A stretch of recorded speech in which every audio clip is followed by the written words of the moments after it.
Pak Kulit dengan pengisi suara Sensen. Selamat mendengarkan. Ra, Jangan masuk, Kak. Ya Tuhan, gelinya. Menyesal sekali Amira mengikuti saran konyol sang kakak. Berhasil memang, bahkan Huzai yang lemas akibat menangis, kini terpejam dengan mudahnya. Mungkin karena sejak bayi Amira dan Lengkara kerap menjaganya, tidak jarang Huzai tidur di kamar mereka bergantian dan dijaga sepenuh hati layaknya anak sendiri. Namun untuk yang kali ini perjuangan Amira agak sedikit menggelikan. Wajahnya memerah seraya menggigit bibir demi menahan geli dan perasaan yang sama sekali tidak bisa dia ungkapkan. Huzaifa betah berlama-lama seolah Amira benar-benar ibunya. Sudah Huzai, geli, au. Dia ingin berteriak, tapi di luar Sean tentu menunggu dan jelas akan semakin bahaya jika sang kakak melihat bagaimana dirinya saat ini. Amira meringis. Mungkin miliknya lecet akibat gigi Huzai yang seakan sengaja menyakiti dirinya. Bah, sudah sembuh sayang? Huzai yang tampak bingung melepaskan bagutannya. Mungkin baru sadar jika Amira bukan Sheila, bah kacang lupa kulit.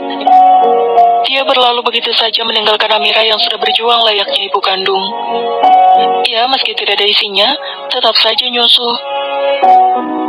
Bilang makasih kek, cium kek atau apa gitu. Tidak jauh berbeda dari Zean, Huzai memang kerap mengabaikan lawan bicara tapi enggan diabaikan. Ingin Amira biarkan baju basahnya itu, tapi nalurinya mengucapkan berbeda. Hingga segera mendekati Huzai demi melepaskan bajunya. Huzai, makasih dulu, apa salahnya sih cowok sombong satu ini? Tidak peduli meski putingnya mungkin lecet, Amira terus menciumnya. Terlebih lagi saat ini dia yang hanya menggunakan pampers membuat anak itu semakin menggemaskan. Aci Onti terlihat sangat tidak ikhlas. Dia juga sibuk sendiri dan enggan menatap wajah Mira. Entah malu karena sudah menyusu atau karena kesal lantaran merasa ditipu. Yang jelas saat ini dia tampak mengabaikan Amira. Kegiatan Amira terhenti kalau mendengar ketukan pintu berkali-kali. Sudah tentu itu dari Sean. Dia sampai lupa jika Sean masih menunggu di luar. Bukti jika Sean memang sangat menyayangi Huzaifa, meski tidak segila Mikhail.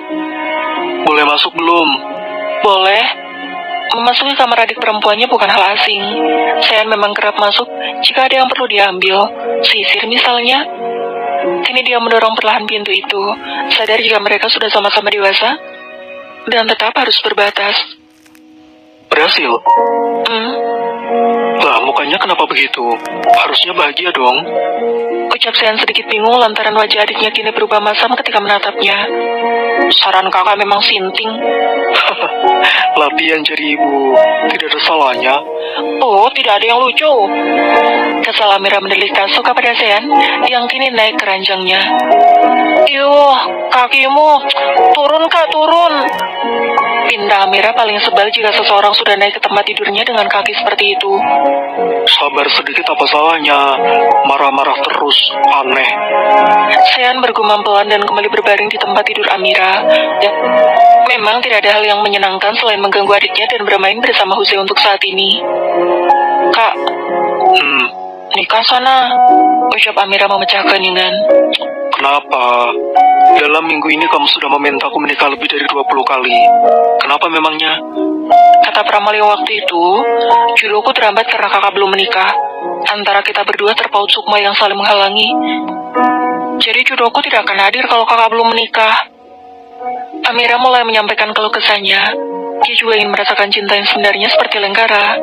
Selama ini, belum ada yang bisa dia katakan benar-benar menginginkan dia. Sekolah di mana? Bawa batang ubi atau akar pohon pisang sampai bodohnya mengalir begini.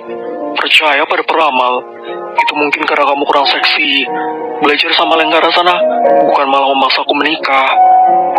Dibilangin ngeyel. Kakak jangan lupa, Papa kemarin bilang apa?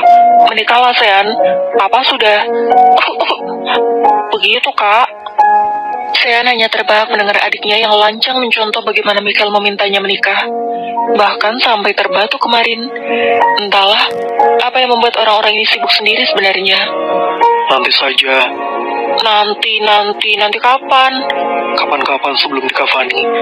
Ucap Sean asal sebagai penutup pembicaraan menyebalkan yang sama sekali tidak Sean sukai. Beberapa saat keduanya terdiam. Sean tampak fokus dengan ponselnya kini. Sementara Amira hanya memantau Huzai yang sibuk sendiri dengan lemari pakaiannya. Terserah, selagi dia diam tidak masalah, pikir Amira. Ra, Apaan? pinjam motor dong. Aku mau ke Bandung. Ucapnya tidak beranjak dari tempat tidur dan mendekati Amira. Jika ada maunya memang dia begini, mendekat, merayu, dan tentu dia menginginkan motor itu. Motor kakak ada, kenapa harus motorku? Jangan, nanti dikira kaya. Pakai motormu saja. Maksud kakak motorku murahan. Gitu-gitu namanya tetap motor ya, bukan onta. Motor yang dia beli dari hasil endorse sebagai seorang influencer itu sangat berharga. Bisa-bisanya dianggap remeh oleh Sean. Ya itu pokoknya ya sayang. Adikku yang paling cantik, ayo dong. Ayolah, nanti pulang kakak beliin Batagor Bandung. Lihatlah, dia berubah sebaik itu. Rayuan mautnya benar-benar maut, dan kalimatnya sangat berbeda dari hari biasanya. Ingin sekali Amira mencolok mata Sean dengan jemarinya. Batagor di depan banyak. Ini beda. Ayolah Mira, ya, boleh ya. Please, katanya sayang kakak, Ra. Ke Bandung kakak mau apa emangnya? Reuni, nanti kakak sampaikan salammu pada Rangga. Ucap Sean kemudian seraya mengedipkan matanya. Ya udah iya, awas rusak ya motornya.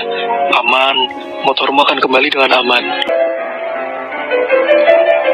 Menjelang tidur, Zean mendadak tidak nyaman. Entahlah apa penyebabnya, hingga dia bingung sendiri begini. Dia menatap sang istri yang kini mulai merebahkan tubuhnya. Hujan di luar sana masih melanda. Bukan hanya rintik gerimis, tapi dapat dikatakan sebagai badai. Sayang, kenapa? Sheila menangkap kegusaran di wajah sang suami sejak tadi. Entah apa yang menjadi sebabnya. Padahal saat ini Huzai sudah ada di rumahnya. Akan tetapi, memang Zean benar-benar terlihat gelisah. Entahlah, aku telepon papa bentar. Biasanya jika suasana hatinya memburuk begini, pasti ada sebabnya. Tidak jauh-jauh dari Mikael maupun Zia, dan juga Kanaya. Dia meraih ponselnya dan mencari nomor ponsel sang papa. Dia hanya ingin memastikan papanya baik-baik saja sudah cukup. Namun bukannya mendapat respon baik, Zean justru disemprot Mikael dengan kata-kata mutiara, lantaran mengganggu ketenangannya main catur bersama Bastian. Tuh kan, kuda papa hilang. Kamu sih. Aku hanya khawatir, Pak. Siapa tahu papa kenapa-napa. Tutur Zean masih baik-baik. Andai saja suasana hatinya sedang membaik, mungkin Zean akan berbeda. Papa baik-baik saja. Kenapa? Mau ajak papa umroh lagi, Zean? Sudah, papa tidur sana. Ini sudah larut, nanti papa lemas. Kebiasaan sekali jika diajak bicara ujung-ujungnya pasti mengajak pergi ke suatu tempat. Entah karena memang suka, atau hanya ingin merepotkan putranya. Usai rasa penasaran Zean tentang Mikael, pria itu masih merasa tidak nyaman. Dia masih saja gusar. Zean bingung dia kenapa dan apa penyebabnya. Melihat Zean yang tampak gusar, Sheila mengajak Zean untuk turun ke dapur. Minum teh hangat ya, kamu gelisah terus dari tadi. Tutur Sheila kemudian mengusap pelan rambutnya. Emang teh bisa buat tenang? Tanya Zean dengan wajah mulasnya. Seakan kehabisan harapan dan merasa ketenangan itu memang tidak akan dia miliki. Bisa dong, tunggu sebentar ya. Ucap Sheila kini bersiap untuk menyedot teh hangatnya. Zean sudah melakukan banyak cara untuk menghilangkan rasa gelisahnya. Biasanya pelukan Sheila sudah paling menenangkan. Anehnya, kali ini justru berbeda, dan dia tetap saja gusar tidak habisnya. Sayang, kenapa ya? Ibu baik-baik saja kan? Baik, tadi sudah tidur. Jawab Sheila lembut seraya menyajikan teh hangat itu untuk Zean. Saya baik-baik saja. Dia sudah tidur kan? Tanya Zean lagi. Dia benar-benar menerka apa penyebab firasatnya kacau begini. Iya, sudah tenang. Semua baik-baik saja, percayalah. Sulit sekali untuk Zean percaya bahwa semua baik-baik saja. Saat ini, pikirannya benar-benar kacau. Jantungnya berdebar dan semakin lengkap ketakutan Zean kala petir menggelegar di luar sana. Zean mulai menikmati teh hangat yang Sheila buatkan untuknya. Mungkin akan lebih baik jika dia minum teh tersebut, pikirnya. Namun beberapa saat ponselnya kembali berdering. Sempat khawatir jika panggilannya dari Mikael, tapi ternyata bukan. Zean, tidak biasanya dia menelpon jam segini. Halo, kenapa? Agak malas-malasan. Dia sama sekali tidak sadar jika yang menyebabkan dia uring-uringan adalah Sean. Pria itu mendengar suara Sean yang sedikit tidak jelas. Suasana di seberang sana tampak ricuh. Dan Sean bisa mendengar ada keributan yang mungkin melibatkan Sean. Ada apa, Sean? Tanya Sean sembari terus menghirup teh hangat yang tadinya Sheila seduh khusus untuknya. Sean, orang-orang di sini banyak sekali.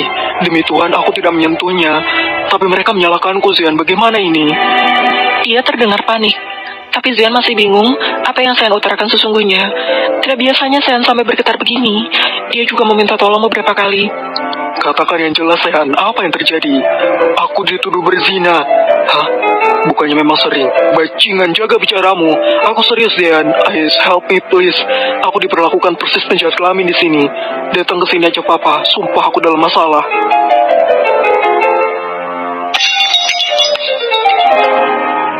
Kelas Sean pecah begitu saja usai mendengar penuturan saudara kembarnya.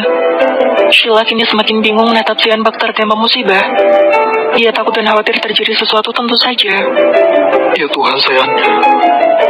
Kau sekarang di mana? Tanya Sean serius saat ini. Dadanya berdebar dan takut menjadi satu. Bandung, di dekat pondok pesantren Al-Hidayah. Datang besok pagi bersama Papa.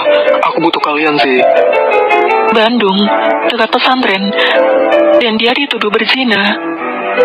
Pikiran Sean sudah macam-macam. Bagaimana jika Sean justru dirajam? Sesaat dia mengingat sosok Kiai Hasan yang juga berada di Bandung. Siapa tahu dia mengetahui pesantren tersebut. Yuda, mana Yuda? Ucap Sean panik frame mencari nomor ponsel Yuda. Segera pria itu menghubungi Yuda dan menjelaskan apa yang terjadi pada Sean. Yang lebih mengenal Kiai Hasan adalah Yuda. Jelas saja Sean kembali butuh calon adik iparnya itu. Yud, hubungi Kiai Hasan. Aku butuh bantuannya besok pagi. Sean menggigit bibirnya kini. Wajar saja perasaannya sama sekali tidak nyaman. Sheila yang memang selalu menunggu waktu yang tepat untuk bertanya, masih diam usai membersihkan pecahan gelas di lantai. Sayang, kenapa kamu yang bersihkan? Tidak masalah, lagi pula mudah. Ganti baju, celana kamu basah. Tutur Sheila menatap celana tidur Sean yang tampak basah. Kekhawatiran begitu besar hingga tidak sadar kalau teh hangat itu tumpah di celananya. Iya. Ada apa? Kenapa Sean? Digerebek mesum katanya. Jawab Sean kemudian masih dengan wajah paniknya. Hah? Sudahlah, besok aku harus ke sana. Semoga selesai masalahnya. Saya ada saja. Kenapa juga bisa ketahuan begitu? Bersambung.